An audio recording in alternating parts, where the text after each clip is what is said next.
안녕하세요. 네, 안상현 TV의 안상현입니다. 오늘 제목이 이제 가족 간의 소통의 원칙이라고 이렇게 정했는데요. 꼭 가족 간에만 국한된 건 아니고요.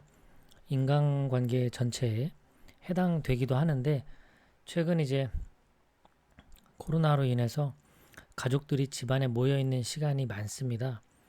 그러다 보니까 평소에 소통과 대화가 잘 되는 그리고 서로를 존중하고 배려하는 그런 가족 간에는 오랜 시간 함께 있어도 별다른 문제가 없죠. 그런데 평소 그런 그런 관계가 아니었던 사람들 입장에서 하루 종일 함께 있는다라는 건 또 다른 문제를 갈등을 유발하는 경우를 많이 봤습니다. 음, 그래서 한번 정리를 해봤어요. 근데 사실 출발은 여기서 출발했어요. 음, 제 딸아이가 6살인데 갑자기 유치원 안 가겠다고 할 때가 있어요.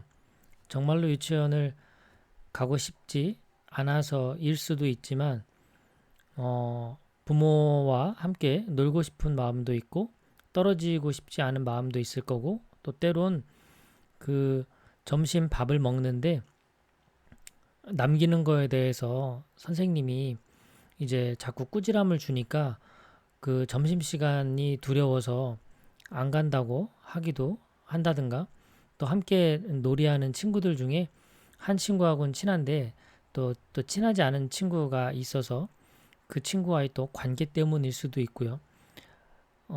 마음에 드는 옷이 없어서일 수도 있고요. 여하튼 여러 가지 이유가 있는데 유치원을 안 가겠다라고 하는 것, 이런 것들 결국 어떤 진정한 대화가 필요하다는 신호가 아닌가. 비록 6살이지만 6살 딸아이가 지니고 있는 어떤 생각, 욕구, 그런 것들을 귀 기울여 들어야 될 그럴 타이밍이다라고 보는 거죠. 이게 와닿지 않는다면 이 사례가 더 와닿겠네요. 고등학교 다니던 딸이 갑자기 학교를 그만두겠다. 대학을 안 가겠다. 이렇게 폭탄 선언을 한다면 기분이 어떨까요? 눈앞이 까맣게 변할 것 같습니다. 제가 상상만 해봐도. 이런 것들은 결국은 학교를 그만두는 것 자체에 대한 문제, 이것이 중요할 수도 있겠지만 이제 비로소 진정한 가족 간의 대화가 필요하다는 신호가 아닌가 싶습니다. 이런 사건, 사고들이 발생하지 않더라도 우리는 대화가 필요한데 그 대화가 진정으로 필요하고 절실하게 다가오는 것은 이런 어떤 정말 커다란 문제, 커다란 그런 상황에 다가갔을 때가 아닌가 싶어요. 그러면 이런 것들이 생겼을 때에도 대화가 중요하지만 이런 문제들이 평소에 생기지 않게 하기 위해서 또 소통과 대화가 필요하다고 생각해요. 저는 세 가지로 정리를 좀 해봤습니다. 첫 번째는 황금률 이야기입니다. 너무나 잘 아시는 얘기이겠죠? 대접받고 싶은 대로 대접을 하는 것. 이것은 정말 이 어떤 불변의 진리입니다. 인간으로서 내가 어떤 대우를 받고 싶다면 상대에게도 최소한의 그런 대우를 해야 되겠죠. 이것이 이렇게 잘해주는 것도 그렇지만 이렇게 싫어하는 것도 마찬가지예요. 내가 싫어하는 건 상대도 싫어할 것이다. 그렇기 때문에 그 상대방에게 싫어하는 행동을 할 필요가 없겠죠. 더 중요한 건 내가 싫어하는 것보다도 상대가 싫어하는 것을 안 하는 것이 중요할 겁니다. 가끔 부부 상담하다 보면 그 남편과 아내는 자기는 최선을 다했고 늘 노력한다고 얘기를 합니다. 그런데 상대방도 그러면 그렇게 생각할까? 이렇게 물어보면 상대방은 그렇게 생각 안 하고 자기가 원하는 거를 안 지켜준다고 늘 이야기를 합니다. 어, 배우자는 최선을 다했다, 노력을 했다고 생각하고 또 상대 배우자는 자기가 원하는 것을 전혀 들어주지 않는다라고 얘기하는 것. 여기서 갭이 왜 생길까요? 상대가 원하는 것을 하는 게 아니라 보통은 내가 원하는 것을 하기 때문에 이제 이런 갭이 벌어지는 거죠. 그래서 상대방이 원하는 것, 그리고 상대방이 싫어하는 것, 이것을 정확하게 이해하려고 노력하고 거기에 맞게 행동해 주는 것, 이런 것들이 필요하겠죠. 그리고 부모와 자녀 관계라면 이게 일종의 이제 상하 관계, 갑을 간 관계가 자연스럽게 존재하기 때문에 정말 힘없는 자녀는 그냥 부모의 이야기를 그냥 들어야만 하는 상황이죠. 이럴 때일수록 잔소리 듣는 거 좋아하는 사람이 누가 있겠습니까? 딱 1절만 해야 됩니다. 제 6살 딸아이도요. 했던 얘기를 또 하려고 그러면 뭐 알았어 안다고 이렇게 벌써부터 반응을 하더군요. 예, 잔소리 그만해라. 그런 뜻이죠. 그만해. 나도 알아. 참 이게 6살인지 20살인지. 자, 그리고 이제 대접받고 싶은 대로 대접하라 라는 거에서 저는 이제 휴대폰에 어떤 이름을 저장했는지 이제 이 강의 때 제가 여쭤봅니다. 그 배우자의 이름을 휴대폰에 어떻게 저장했는지, 그리고 자녀의 이름은 또 어떻게 저장했는지. 옛날에 그 처음에 애니콜이라는 그 이제 삼성 휴대폰이 막 이제 사람들 사이에서 인기를 끌 때 음성 인식이 아주 화제가 됐죠. 이제 그 뭔가 저장된 이름을 음성으로 이제 말을 하면 그것이 이제 자동으로 전화가 이제 걸리는 그런 기능입니다. 그래서 이런 것들을 이제 많이 패러디해서 뭐 개스키 그러면은 부장님한테 연결이 된다든가, 원수 그러면은 배우자한테 연락이 된다든가, 뭐 이렇게 우스갯소리로 개그 소재가 됐던 때가 있습니다. 그런데 그렇게 상대방 이름을 뭐라고 저장을 했는지에 따라서 내가 상대방을 지금 어떻게 대접하고 있는지가 나타나는 거죠. 저 같은 경우는 이제 와이프 이름 옆에 여왕 이렇게 돼 있습니다. 어느 날 딸아이가 그 와이프한테 전화 거는 걸 보고 왜 여왕이라고 돼 있느냐 저한테 묻더군요. 그래서 아니 엄마를 나는 여왕으로 모시고 있다. 그래서 왜 모시냐? 그럼 엄마가 여왕이면 같이 사는 아빠는 뭐냐? 그랬더니 왕이야? 그러더라고요. 그래서 그렇다. 엄마가 여왕이니 나는 당연히 아빠는 왕 아니겠니? 그래서 이제 넘어간 적이 있는데요. 전화번호에 뭐라고 저장돼 있는지 한번 살펴보시면 좋겠네요. 자, 황금률을 지키는 것, 이게 첫 번째 소통의 원칙입니다. 자, 두 번째는 불간섭의 원칙인데요. 자, 간섭하지 않는다. 딸아이도 마찬가지고 아내도 마찬가지고요. 한 인격체, 한 생명체, 한 인간으로서 존중하는 마음에서 비롯됩니다. 웬만하면 간섭하지 않는 거예요. 그러니까 이제 조언도 해달라고 요청을 하면 조언을 해주는 거지, 그냥 무턱대고 자꾸 조언을 하는 것은 정말 그 잔소리밖에 되지 않는다는 거죠. 상대가 원하고 필요로 할 때 그때 딱 한마디만 했을 때 그것이 상대방에게 이렇게 정확하게 흡수가 되는 경우가 많죠. 간섭하지 않는다라는 것은 포기한다라는 것이 아닙니다. 수용한다라는 뜻입니다.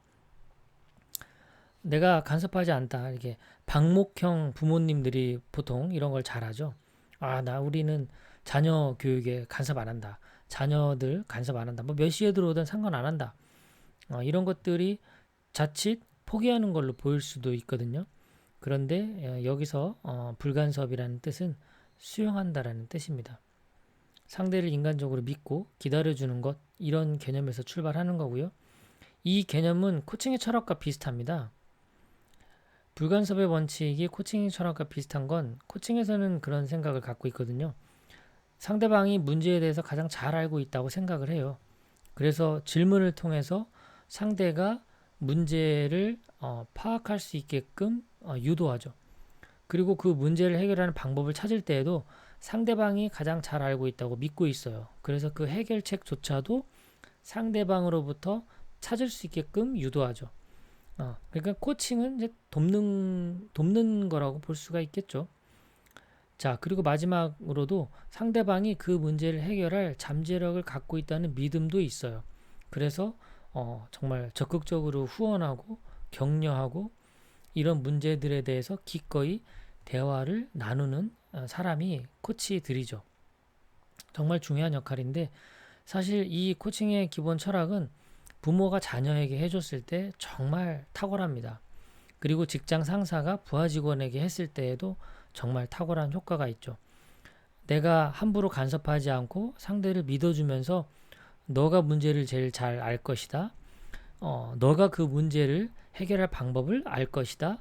그리고 그 문제를 해결할 수 있는 힘도 너에게 있다라고 하는 이 믿음은 정말 부모와 자녀 관계 그리고 직장 상사와 부하 직원 관계에서 아주 필요한 그런 자세가 아닌가 싶어요.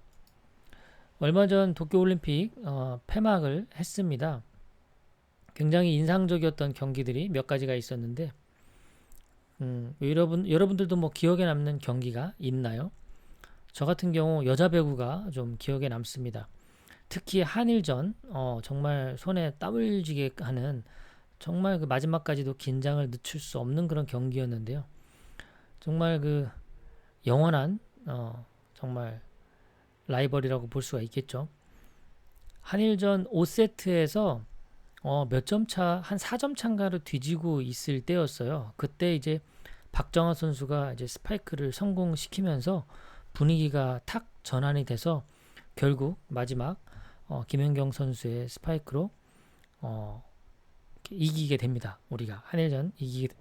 그때 이제 해설을 맡고 있던 황현주 선수가 해설위원이었는데요. 딱 이런 얘기를 했는데 이 멘트가 아주 마음에 남더군요. 다른 거 필요 없습니다. 자기 할 것만 하면 이길 수 있거든요. 자기 역할만 해주면 됩니다. 라고 이 박정아 선수 스파이크 뒤에 했던 말이에요. 그래서 이런 것들이 지적하고 비난하는 것보다는 자기 할 일에 충실했을 때 정말 더 효과적인 결과를 얻을 수 있지 않나. 이런 것들도 일종의 불간섭의 원칙이라고 생각을 해요. 다른 사람 잘잘못에 대해서 말할 게 아니라 우선 내 역할만큼이라도 충실하게 최선을 다하고 있으면 결국 선수 하나하나가 그런 자세로 임할 것이고 결국에는 좋은 어떤 결과로 이어지지 않을까 그런 생각이 듭니다. 여기서 이제 어떤 선수에 대해서 지적하고 비난을 하게 되면 그 분위기를 오히려 더 흐트러뜨릴 수도 있겠죠. 자, 이 두 가지가 사실은 가장 기본적인 거예요. 황금률을 지켜주고 불간섭의 원칙으로 대해주는 것. 이것이 인간관계나 의사소통에서 가장 중요하다고 생각합니다. 마지막으로 이거 하나를 또 제가 추가를 했는데요. 자, 그러면 우리가 인격적으로 성숙하기 위한 공부가 또 끊임없이 필요하리라고 생각해요. 격을 높이는 공부라고 저는 생각하는데요. 태조 이성계와 무학대사 일화 되게 유명하죠. 이성계가 이제 무학대사한테 말합니다. 스님, 내가 보기에 스님은 마치 돼지처럼 보입니다. 라고 이제 일부러 좀 자극을 합니다. 그럼 무학대사도 뭔가 거기에 이제 응할 것이라고 생각을 했겠죠. 그런데 예상과는 달리 무학대사는 제가 보기에 상감은 마치 부처처럼 보입니다. 이렇게 말을 해요. 그래서 이성계가 왜 내가 이렇게 말을 했는데 스님은 나한테 그렇게 말을 하느냐라고 되묻습니다. 그러자 무학대사가 개 눈에는 똥만 보인다고 돼지 눈에는 돼지가 보이고 부처 눈에는 부처만 보이는 법입니다. 라고 이제 표현을 하죠. 결국 이것도 내가 정말 얼마나 인격적으로 수행이 잘 되어 있느냐 그 상태에 따라서 상대방을 또 어떻게 바라보느냐가 결정이 되는 것 같습니다. 성경에서 예수님은 또 이렇게 말씀하셨어요. 너는 나를 누구라고 생각하느냐 라는 질문을 몇 차례 합니다. 그런데 그 제자들은 상황에 따라서 답변이 바뀌기도 하죠. 같은 물음인데도 대답은 달라집니다. 진정한 제자라면 예수님을 하나님이라고 여기겠죠. 그렇게 되면 나를 누구라고 생각하느냐에 대한 질문에 변함없이 하나님이라는 그런 답변이 나올 수밖에 없겠죠. 결국 내가 평소에 어떤 마음가짐, 어떤 자세로 살아가고 있는지에 따라서 그 상황이 바뀌어도 바뀌지 않는 그런 자기만의 격이 필요하다라는 생각이 듭니다. 인격 수양을 위한 성장을 위한 공부는 끝이 없다라는 생각이 드네요. 자, 마무리인데요. 요즘 가족들 간에 있는 시간이 제가 이 영상 촬영 시작할 때 말씀드렸습니다. 가족들끼리 모여있는 시간이 많습니다. 그러다 보니까 오히려 더 화목하게 지내는 가정이 있는가 하면 또 안타깝게도 오히려 더 싸움이 많아지고 이혼으로 이어진다거나 어떤 갈등으로 더 번지는 경우가 있습니다. 갈등이 사라지길 바란다라는 건 그거는 불가능한 일입니다. 갈등은 늘 필연적으로 존재합니다. 서로 다른 사람이 모였고 서로 다른 생각을 가지고 있고 서로 다른 가치관과 서로 다른 신념이 존재하기 때문에 그렇죠. 다만 우리가 잊지 말아야 될 건 가족은 적이 아니라 동지라는 사실입니다. 우리가 사회생활 하면서도 밖에 나가면 정말 싸우고 다투어야 될 상대가 얼마나 많습니까? 정말 그런 상황에서 집에 돌아왔을 때 집에 있는 가족만큼이라도 적으로 생각하지 않았으면 좋겠어요. 정말 인생이라고 하는 그 한 치 앞을 내다볼 수 없는 그런 바다를 함께 건너는 동반자라는 생각을 가지고 가족들 간에는 갈등이 조금 최소화가 되기를 그렇게 바라고요. 그리고 설령 좀 마음에 안 드는 부분이 있더라도 조금 믿고 기다려주면 점차 좋아지지 않을까. 그리고 가족들 간에 지적하고 비난하는 그런 것보다는 오히려 내 할 일에 더 충실하게 좀 책임감을 가지고 조금 더 집중한다면 그 모습이 다른 가족들에게 감동을 주고 다른 가족들 또한 자기가 맡은 역할에 더 충실하게 그렇게 좋은 쪽으로 변화하지 않을까 그런 생각이 듭니다. 세 가지 기억나시나요? 첫 번째, 그 소통의 원칙, 황금률을 지키는 겁니다. 대접받고 싶은 대로 대접한다. 그리고 상대가 싫어하는 것은 하지 않는다. 그리고 두 번째는요, 불간섭의 원칙입니다. 상대가 조언을 해달라고 할 때 조언을 해주는 겁니다. 우리는 서로 존중해주는 그런 삶을 살아가는 겁니다. 포기하는 것이 아니라 상대의 그런 그 생각과 의견을 적극적으로 수용하는 자세라고 볼 수가 있습니다. 그리고 서로 잔소리를 한다면 딱 1절만 하는 겁니다. 마지막으로는 격을 높이는 공부를 평생 해야 됩니다. 내가 수준이 높아져야 그래야 다른 사람들을 포용하고 이 다름을 받아들일 수 있는 그릇이 커질 수밖에 없습니다. 마무리로는 가족은 적이 아닙니다. 동반자라는 생각으로 그런 마음으로 바라본다면 측은지심이 발동하지 않을까 싶습니다. 오늘 가족 간 소통 원칙 3가지 말씀드렸고요. 이것은 비단 가족에게만 해당되는 것은 아니고요. 인간관계 전반에 두루두루 써먹을 수 있는 그런 제가 소중하게 생각하는 소통의 원칙 오늘 한번 공유해 봤습니다. 고맙습니다. 평온한 하루 되십시오.